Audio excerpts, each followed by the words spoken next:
welcome back to my YouTube channel. Today I'm going to talk to you about the 11 books that I read in May. 7 of them are fantasy, 3 are romance, and 1 is thriller. So without further ado, let's just get into the video. For this video, I'm actually going to start off with the lowest rated books and work my way up to the highest rated books. And sadly, one of the lowest rated books that I read was Hopeless by Elsie Silver. This is the last book in the Chestnut Spring series, and while I absolutely adore and love the Chestnut Spring series and every single book that I've read so far, this sadly was just not for me. I have annotated, there's not a lot of annotations compared to what I usually annotate. I have spoken about this and touched on it in the reading vlog that I did, which you guys can totally go check that out if you want. So the tropes for this were age gap romance, fake dating, grumpy sunshine, and that has like the recipe for a really good book, but unfortunately for some reason the male main interest just wasn't doing it for me. I personally really loved, I believe her name is Bailey. I loved Bailey, loved her character. Beau, apparently I was saying it incorrectly, but in my head it's Beau now, so we're just gonna go with that. Beau was not it. For some reason he just wasn't clicking. I wasn't feeling it, and I really truly can't say anything else but that, because I didn't like the male main interest. It just didn't hold my interest, and I just wanted the book to be done, which is really sad because it felt like I was ending the Chestnut Spring series on a bad note. I just kind of really clung to liking Bailey. If I'm being completely honest, reading experience and all, it would probably be a 2.5. Now, to go on and talk about the book that I rated the lowest this month, I actually have to talk about a series that I binged and that I tried to read, and that is the Twilight series. Before I start going into this, I actually have an in-depth reading vlog of reading the Twilight series for the first time that has yet to come out, and that is because I haven't read Breaking Dawn yet. I'm reading it this month, so it will come out sometime this month. With that being said, I'm not going to go into depth on my thoughts, feelings, opinions on this series because I want to leave it for the reading vlog just so it doesn't feel repetitive for you guys, but I have a lot to say. Okay. Now, I also want to preface this by saying, so I've never read the Twilight books. This is my first time. I am a 25-year-old woman. I am a grown-ass adult. And I think there are things when you read when a teenager that just doesn't click, that when you read it as an adult, it really clicks, and it clicks in the wrong direction. I love the Twilight movies. Love them with a passion. I have an annual rewatch. Like that, Edward is my guy. So with that being said, the first Twilight book I rated a 4.75. Loved it. Felt nostalgic throughout. I will just give you like a little tidbit. I actually preferred, just in this book, movie Edward, just because the way that he was written, it was more so the dialogue and the action tag, where in the movie I feel like he portrayed it really well, but then when it was written it came across kind of like cocky and different that I just didn't like. But Bella, Miss Bella, is a full 3D character that I absolutely loved in this book. Like, loved her, and I love this. This felt so nostalgic. It hit the spots, and I am so glad that I read the first book. It was perfection. So we have New Moon, which I rated 2.5 stars. I am not a werewolf girly. I'm not a Jacob girly. I'm an Edward girly. So the first 20% where Edward and the Cullens were present, 4 stars. The last 20 to 30%, probably 20% to be honest, 4 stars. The middle was boring. Very boring. Did not like it. I really just wanted to get over it. I was close to DNFing. To my main problem. I rated this 3 stars, which now, like, looking at it, if I'm being completely honest, should be rated like 2 stars. The book as a whole I really love, and that's why I am rating it 3 stars. Edward's back. We love him. Love the romance. Then there's 2 things that happen that made me feel very gross and icky. As a 25-year-old woman reading it, I was like, okay, this is disgusting, and it kind of makes me look at the author in a new light, and that is coming from another author. I am going to just read these pages to you, and if you don't understand this, I think there needs to be reevaluation. Quill will be the best, kindest big brother Annie ever had. There isn't a toddler on the planet that will be more carefully looked after than that little girl will be.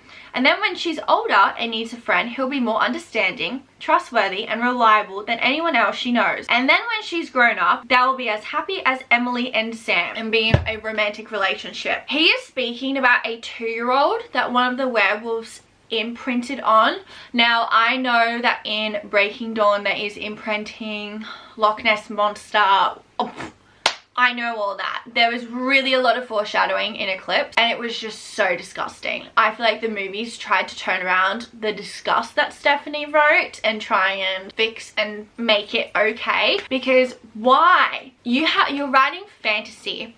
There are no rules and limitations, so tell me why a grown-ass adult is choosing grooming. You can't read that passage and tell me it's not grooming. He's imprinted on a 2-year-old. He's not saying it would be okay if it was like the werewolf was going to be the protector, the guardian. He's literally saying that in all the stages of that 2-year-old's life, he will change and he will mold until then they will be happy and romantic older. I'm just going to let that process for you, because that is grooming. That is the literal definition of grooming. Disgusting. Okay, so first that happened, page 157. I don't even know where that is. It's probably like 30% in, 30%. Got icked out. Very, very close to DNFing. I did have to put it down for like a day or two, and I was vomit. Then after what happened, it was very heavy Edward, so I was like, go away, werewolves, go away. Then we get to page 293. Now look, I'm sorry if this is like a spoiler for you, but I am coming in heavy with receipts, because I know fans that haven't read the book, as an adult or in a long time, or maybe skim Reddit, probably don't realize what's happening, and they're probably gonna come for me and hate me. So I'm popping in with receipts, okay? 293. I grabbed at his face, trying to push it away, failing again. He seemed to notice this time though, and it aggravated him. His lips forced mine open, and I could feel his hot breath in my mouth. Acting on instinct, I let my hands drop to my side and shut down. I opened my eyes and didn't fight, didn't feel, just waited for him to stop. That is assault. That is assault. And do you know what she's talking about? She's talking about Jacob forcing himself on her. Also, his lips crushed to mine, stopping my protest. He kissed me angrily, roughly, his other hand gripping tight around the back of my neck, making escape impossible. I shoved against his chest with all my strength, but he didn't even seem to notice. His mouth was soft despite the anger, his lips moored into mine in a warm, unfamiliar way. I grabbed at his face, trying to push it away, failing again.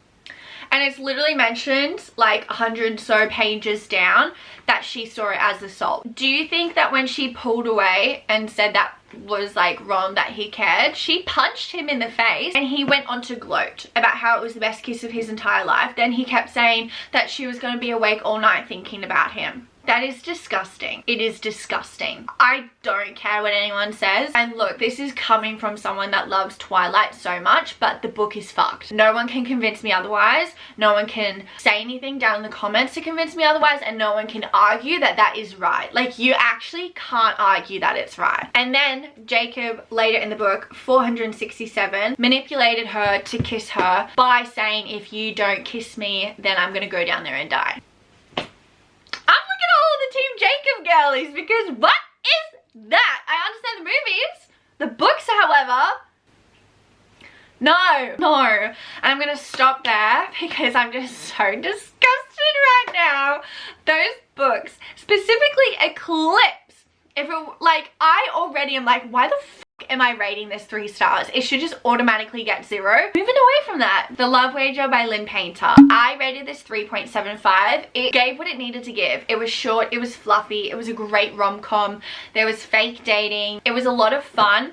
I just didn't, I don't know, I didn't get the feel that I got with Better Than the Movies or Mr. Wrong Number, which is actually the first book before this. It's an interconnected standalone, they're just in the same universe. So it is 3.75. While it's good, while I recommend it, had a lot of fun, it just isn't 5-star potential that I felt with Better Than the Movies and Mr. Wrong Number. Then we have the one thriller that I read, which is A Flicker in the Dark by Stacey Willingham. I rated this 4 stars, originally 3.75, but if I'm being completely honest, I actually think I ruined the reading experience myself. I have read a book that had quite similar plot synopsis before this, and it was so predictable.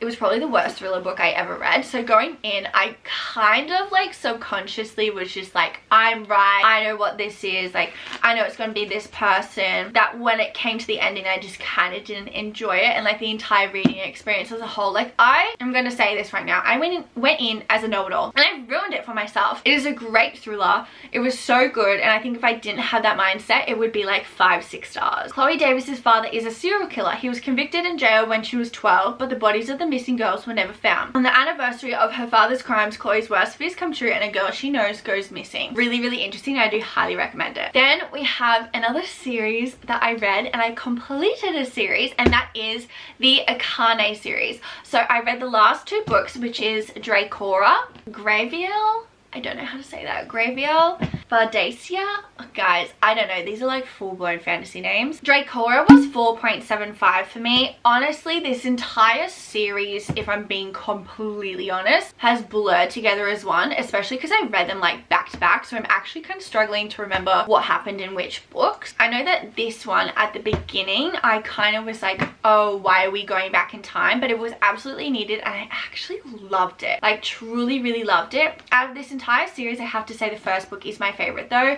We do get that Academy series. It's a new world, it's fun, exciting, and it gives Harry Potter Narnia vibes. But this third book was really, really good. Probably my second favorite, and 4.75. Then we've got Graviel, which I ended up rating 4 stars. And I have to be honest, this, I was like, okay, this feels YA in the sense that, don't get me wrong, it was good, but we have our main plot here and we're doing the snake thing. There's a whole separate plot happening that just didn't need to happen for an entire book.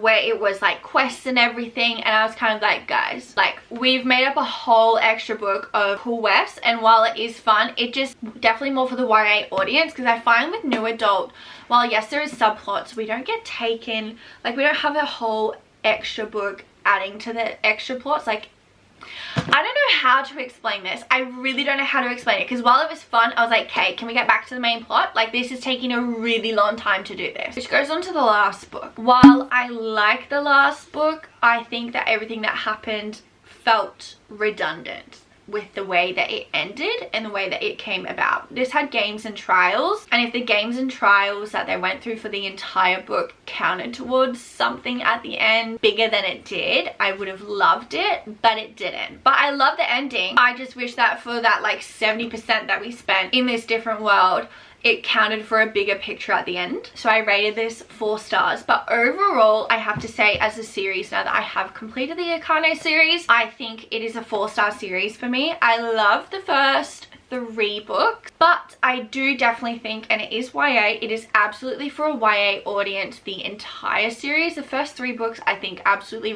read as an adult and love. Towards the end, I kind of was like, this could have been done in 4 books, drawn out, and there was other plots added that, while it was fun and YA readers would have loved and enjoyed, me as an adult, I was like, let's get going. But I do really love the series. It was really fun. The quests and everything that did happen were great. The trials were really fun. The other worlds that they visited were absolutely so much fun.